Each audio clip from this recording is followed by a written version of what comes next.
Welcome back, everyone. POW Ponder on Weather here. In this update, we're going to be talking about the El Nino finally coming back for late summer into fall, and I think that just extends into the winter months. So let's take a look at the overall latest from the Climate Prediction Center. You can actually see the La Nina is finally gone bye-bye, depicted in this blue color down here.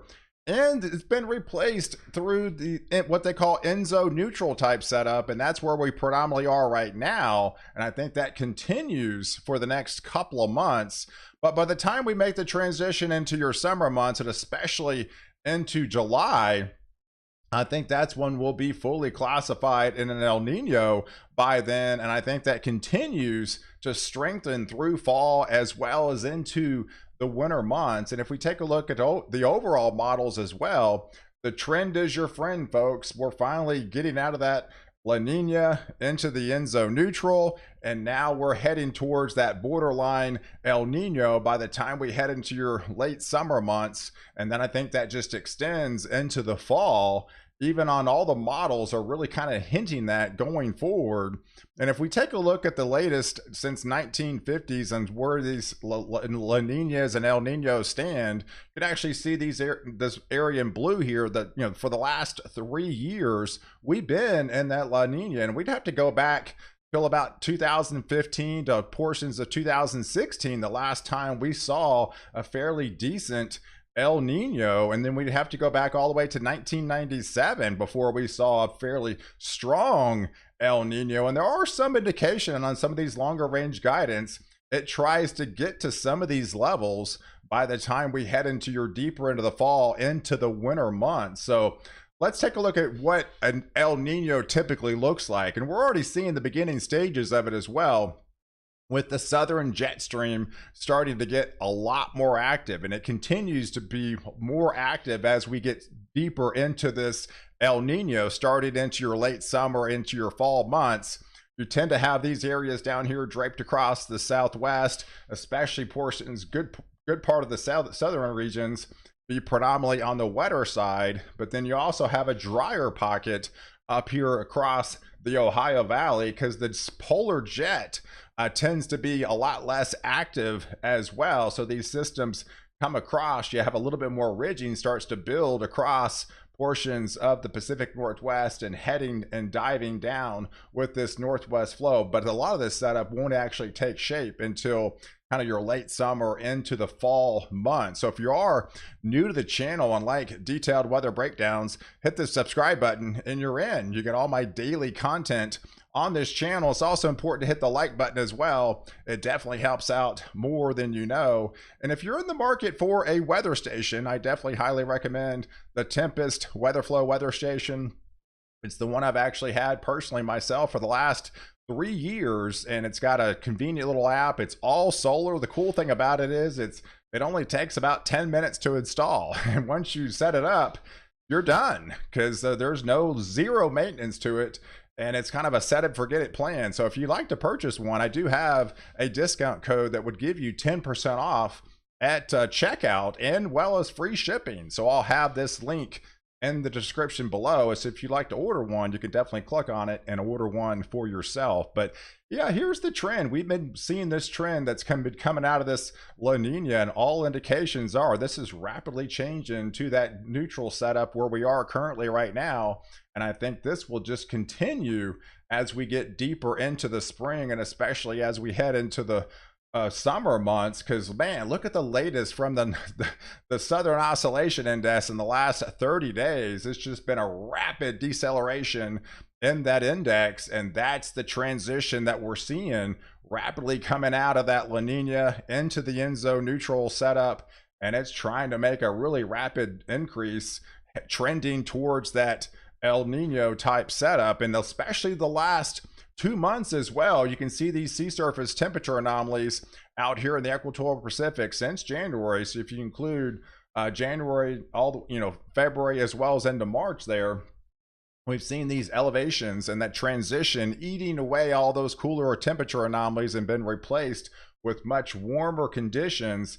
So we're definitely seeing that transition definitely taking place. But if you take a look at the latest CFS V2 setup, man, this is really bullish, guys. I mean, the trend is definitely there, getting out of the La Nina into that neutral setup, and then all indications are definitely hinting at that El Nino.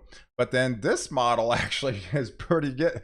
This is actually really bullish. This would be really bullish if it actually set up a 3 degrees above normal down here in the equatorial Pacific. I don't think it actually gets that high, but we could get into the +2 range, and that would definitely be the indications that we'd have that at least that moderate, if not into portions of the strong El Nino by the time we head into your possibly fall months. So if we take a look at some of the longer range guidance, let's move the needle forward into the summer months when right now it's expected to see that El Nino starting to take shape. So we start to see the transition on some of these longer range guidance models and saying, hey, we start to hint at a little bit more above average precipitation in a lot of these regions as the southern jet stream starts to get a little bit more active, and you start to see the northern side start to get less active as far as on the precipitation front. So you start to see these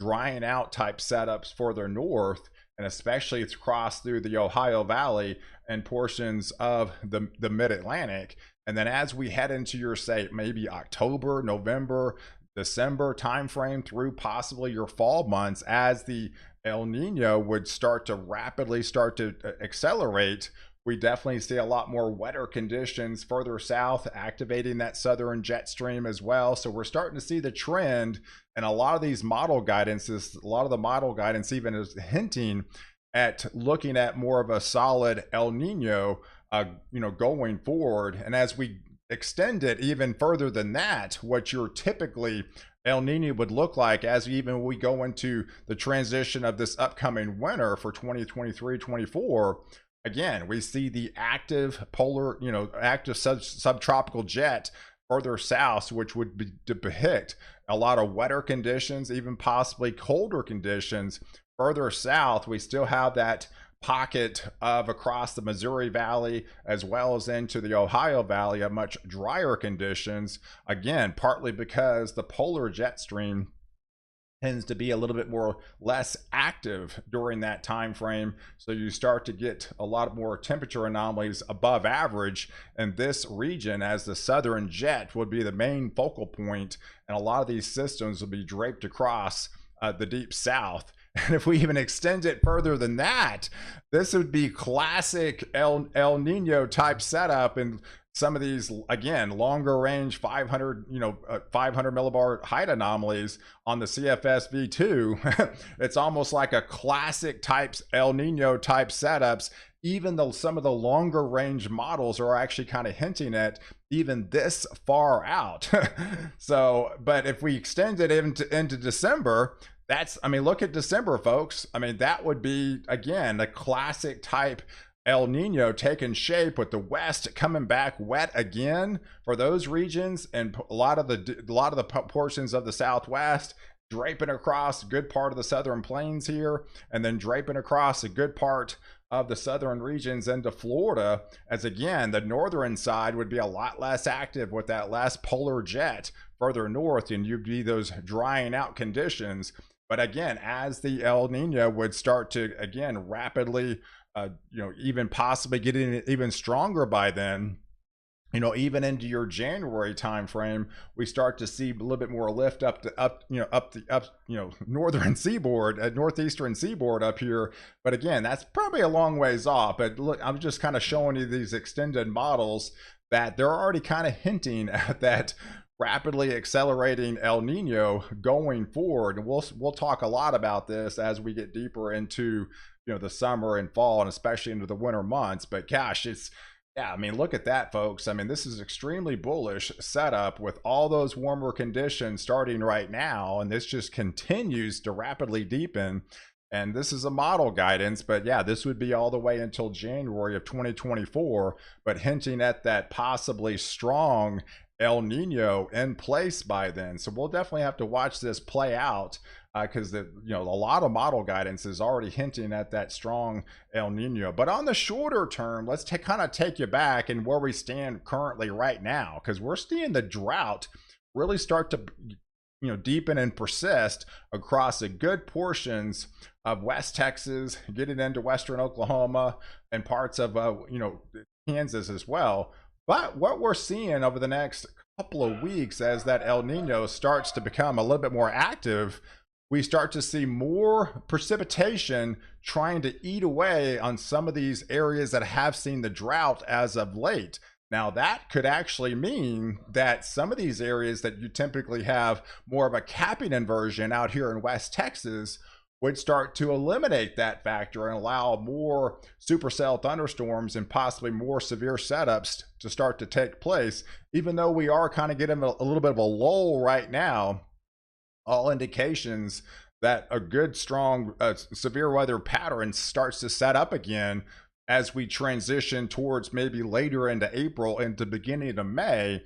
And I think what we'll find is, as we'll have some of these setups start to trend further west, and that would eliminate this capping inversion and have a more setups that would trend over these areas in this dry line, to be a lot more, the capping inversion is not going to be as prevalent as what we have seen in the first half of the spring setups. And then as we transition into that June time frame, we start to see again a little bit more ridging start to build over portions of the southeast. Typically, as we transition into June, you get what they call northwest flow. You have these systems that develop off the Rockies and travel from the northwest to the southeast, as we start to see a little bit more ridging start to develop further south. So we'll start to see some of these northwest flow type setups, and we could actually be getting into more transitions into these kind of the derecho type setups as well. So we'll have to take a look at that. And then as we get into your July months, again, I think we'll have a little bit more ridging coming back into play for the deep south as we get into the heart of summer.